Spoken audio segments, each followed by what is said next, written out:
Don't be shy, 'cause life won't bring you down too far.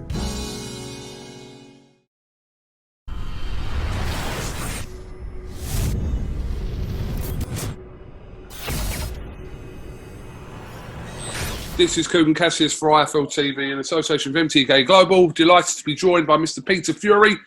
How are you, Peter? Yeah, I'm all right, KUGAN. Yeah, it's good to hear from you. I know, we're in different parts of the world at the minute. I'm in Turkey, and I don't know where you are at the minute. In France somewhere? Yeah, I'm in France, so we're all in different parts of Europe. Absolutely. Yeah, just kind of a quick reaction, really, to the weekend. I'm sure everyone was kind of a little bit shocked from the events that took place. I know the old cliche of it's heavyweight boxing, which is very true, but we kind of helped but felt a little bit of surprise, especially how the fight started. What was your summary of it, Pete? Well, he was winning it. He was clearly in control of it. He had Povetkin in trouble.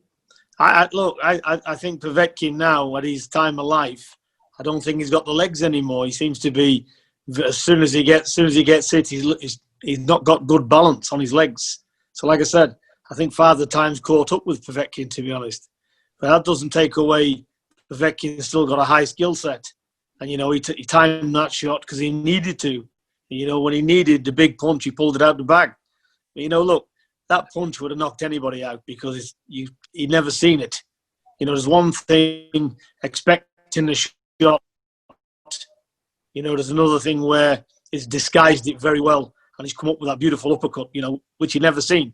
So, like I said, the only solution to that is to be not called out, and that's what happened because he's a big puncher, Povetkin, and that's his party shot. So, like I said, Dillian didn't see it, and he paid the price.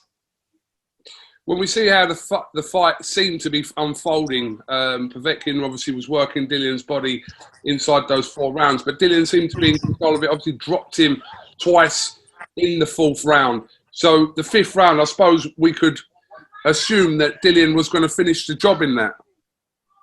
Is that how you saw that? By the looks of it, Povetkin looked very unsteady. But saying that, he wasn't hurt. Although he was unsteady on his legs, and he did go over. Dillian caught him with a few good shots. Pete, your sound's just gone for a second. I can hear you, but very faintly. Can you hear me now? Yeah, I can hear you better now. Go on. Yeah, he seemed to, every time he got it, Povetkin seemed to be in trouble. But he didn't look like he was severely hurt. So that's why he still had his head in gear. And he come on for the attack. Povetkin, he knew that boxing was out the window. He knew he had to take it to White because, he couldn't go into the later rounds. So he just, he brought it to Dillian. And, he was very fortunate to get the shot. I mean, there's people saying that, it was not a lucky punch, but it came out of nowhere. But is that a bit of a discredit to Povetkin? No, it's not a lucky punch, Povetkin, when Huey boxed him, he hit him with such a hard uppercut. He split his eye wide open in the later rounds, just with one shot. He's a ferocious puncher, is Povetkin. He can hit. When Huey boxed him, he caught him with some good shots, uppercuts as well. So the guy's... Povetkin's got a good variety of shots. He's very skillful, and he doesn't need a lot of leverage to put the shots in. He can get a lot of maximum power from short range. Do you think people have to kind of give your boy more credit now after kind of seeing something like that? Well, to be fair with you, nobody gives Huey credit. There was nobody asking after Huey when he lost. There was nobody even mentioned it. He didn't give the kid a mention. So, this is where we're at. There was no rematch clauses for Huey. There was, and like I said, it wasn't a unanimous either. I give it Povetkin only by a couple of rounds. That's all I give it him by. It was a close fight with Huey. But that's not take anything away from Povetkin. Povetkin does what he does, and he does it well. And he deserves his achievements. And it's not through luck or anything else. Povetkin's a good fighter. He's dangerous. I said before this fight, I said it's a 50-50 fight, this. And, because you can't take away Povetkin. He's a very skillful boxer. He's underrated, a very good puncher. And also, he does very well with people his own size. That's another thing. him and Dillian Whyte are roughly the same size, you know, in height. You know, he struggles with taller opponents, does Povetkin. But against somebody his own size, he's quite lethal. He can get the range very good. Mm. Pete, is your hand over the speaker? How's that? Yes, that's a lot better. I didn't want to stop you mid-flow, but I could still hear you, but it is a lot clearer now.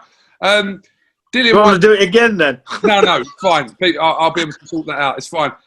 Peter, Dillian Whyte's obviously come out very kind of humbly and graciously and said that, you know, he got caught, he lost the fight, he wants to move on, get the rematch done, and that's what looks like it's going to happen. That I think Eddie Hearn said that he's looking at end of November for the rematch, but is that the right thing to do? Jump straight back in with him?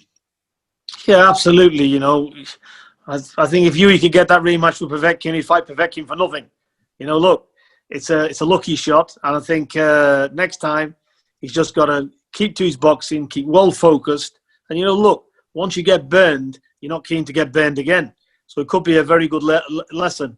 But everybody can lose in heavyweight boxing. You know, you're one punch away from disaster, but it's not the end of the world. Doesn't mean to say you can't come back, you can't win. You know, it'll probably never happen to him again.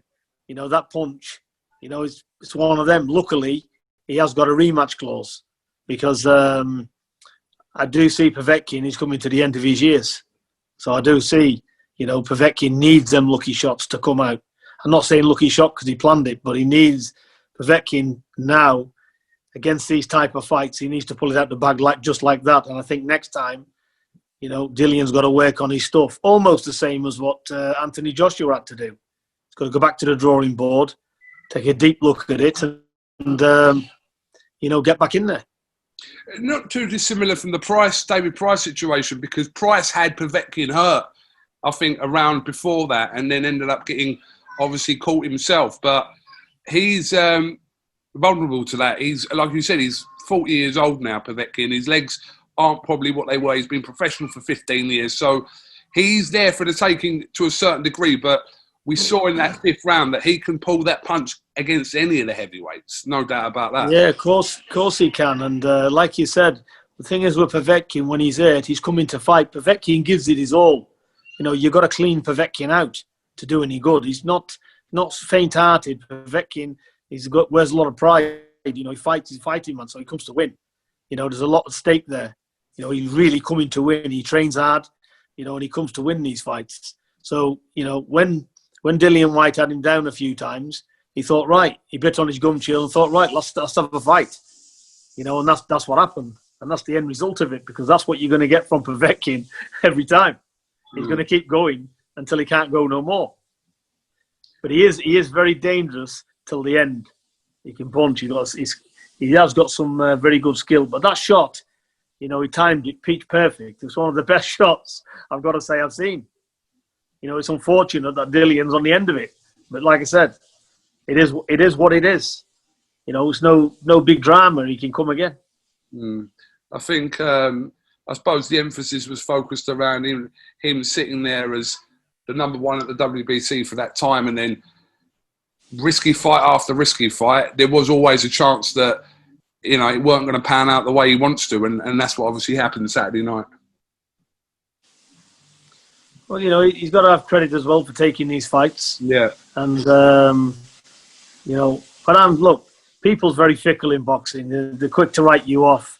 You know, how many times do you hear it? When you win, you're the best thing since sliced bread. And when you lose, you're a nobody. You know, this is what you get. This is boxing. But I'm sure people in boxing know the score. And it's not about that, you know. It's about being respectful, knowing what the fighters go through. And they are proper gladiators in there. This ain't a game for the light-hearted. It's all right for the armchair to sit there. You know, they're not taking the blows. You know, this can happen. When you look at heavyweights at 16 stone and they connect flush, that's being hit with a lump hammer. You know, it's a dangerous sport in there, you know. So any heavyweight, I don't care who it is, you get it right, you're going. And I've always said the same. No matter who you are, when you get it properly, everybody will hit the deck. And if you get it properly, good style, without seeing it, you'll be unconscious. You won't even know what's happened. Yeah. Just That's before, reality. sorry, Peter. Just before we finish, I just wanted to kind of, if you could give us an update on your boy Huey and also Savannah. What's going on with them at the moment? We're working. Hopefully, Savannah's going to be out in October in a world title fight. I know there's a date pencil for the 17th of October in Newcastle, or roundabouts in October. And Huey, we're just waiting to hear when Huey, hopefully November or stroke December. But certainly he should be getting a fight this year, Huey. All right, we'll keep us posted on that. Well, Peter, apologies for interrupting on your vacation. No apologies. You're on holiday yourself. I know, but, I'm being the pest, basically, by contacting you and asking you for your thoughts on the weekend. So, That's no problem. But in the olden days, fighters would lose. They'd get back in the ring and get at it. This is no different. You ain't guaranteed the win. Nothing happens, not guaranteed anything in there. He's got to pick himself back up and just get on with it. And he will do anyway. But thankfully, he's got a rematch clause because we never. But, it's I think he'll come good. Certainly hope so. Okay, Peter Fury, appreciate your time. Hopefully the next time we catch up, we'll be in the same country doing these interviews. But keep yourself safe out there, and we'll catch up with you again soon. That'll do, Kugan. All the very best to you. Top man. Enjoy your holiday. You too, mate. You too, mate. See you later. Top man. Thanks, Peter. Don't be shy, 'cause life won't bring you down too far.